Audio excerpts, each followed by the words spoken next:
Hello, welcome back to my YouTube channel. Now let's start. When my husband Daniel first suggested I meet his best friend Greg, I didn't think much of it. After all, Daniel and I had been married for 5 years, and in that time, I'd heard countless stories about Greg.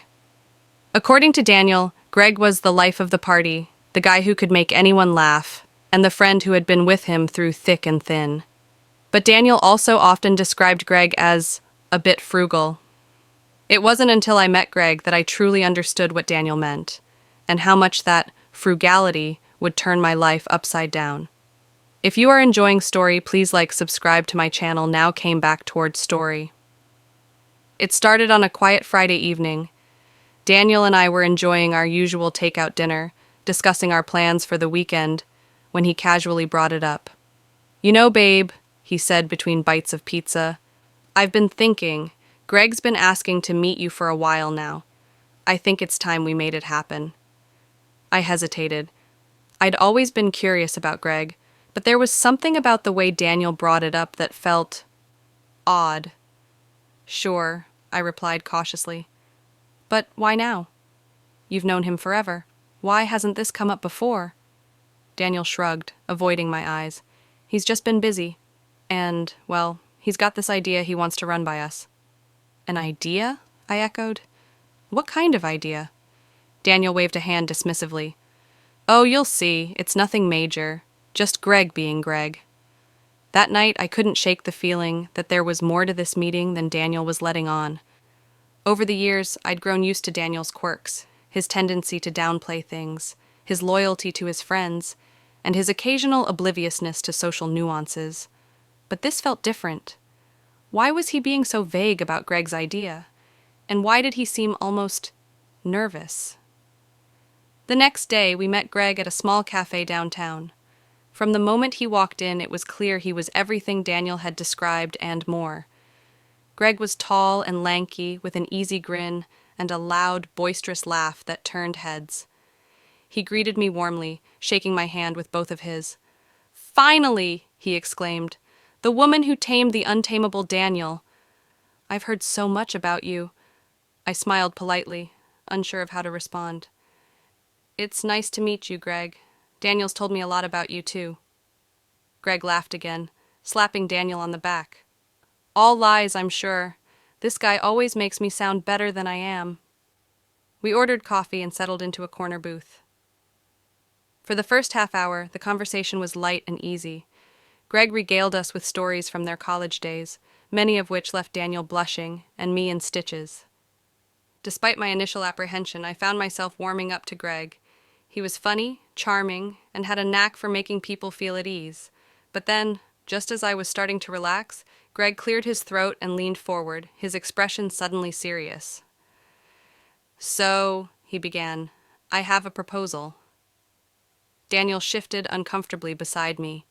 "Greg, maybe this isn't—" "No, no," Greg interrupted, waving a hand. "She needs to hear this. It's too good an opportunity to pass up." I raised an eyebrow, intrigued but wary. "What kind of proposal?" Greg grinned. "Okay, hear me out.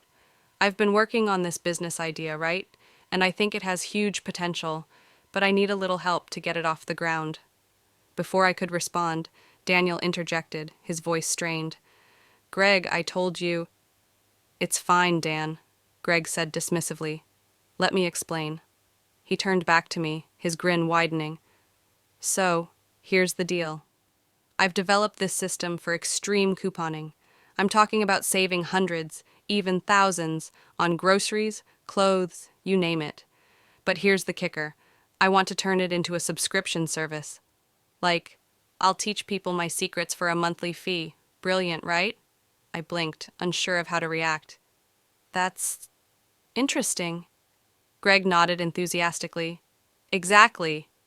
And I think with your help, we could really make this thing take off." "My help?"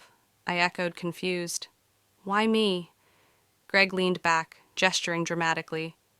"Well, you're smart, organized, and obviously good with money. Daniel's told me all about how you manage the household budget.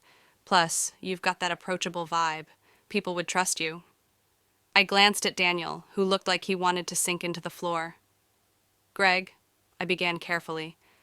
I appreciate the thought, but I'm not sure I'm the right person for this. Greg's face fell, but only for a moment. No, hear me out. You don't have to do much. Just lend your name to the project and maybe help me with some of the logistics. It'll be easy, I promise.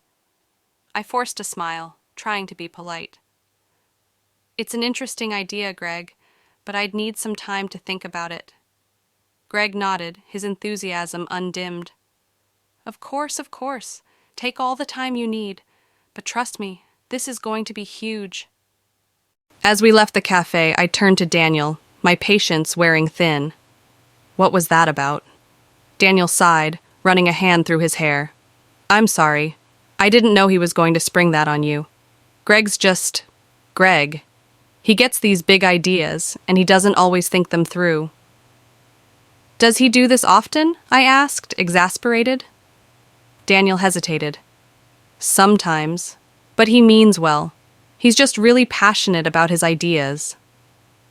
I shook my head, incredulous.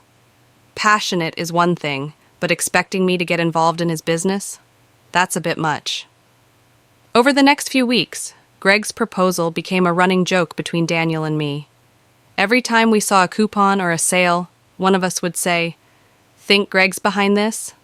It was harmless fun until Greg called me out of the blue. Hey, he began cheerfully, just checking in to see if you've thought about my idea. Caught off guard, I stumbled over my words. Yeah, I've been thinking about it, but I'm not sure it's something I can commit to right now. Greg chuckled. No pressure, but I really think we'd make a great team. And hey, if money's an issue, I've got some coupons for that. I couldn't help but laugh, despite myself. Thanks, Greg. I'll keep that in mind. As the weeks turned into months, Greg continued to pop in and out of our lives, always with a new scheme or idea. Some were laughably absurd, like the time he tried to sell us on a pyramid scheme involving scented candles, while others were surprisingly well thought out. Through it all, I came to appreciate Greg's unrelenting optimism and creativity, even if his methods were questionable. In the end, I never did join Greg's couponing venture, but the experience taught me an important lesson. Sometimes, the people who challenge us the most can also bring the most unexpected joy into our lives. And while Greg may have been cheap, his friendship with Daniel, and by extension with me, was priceless.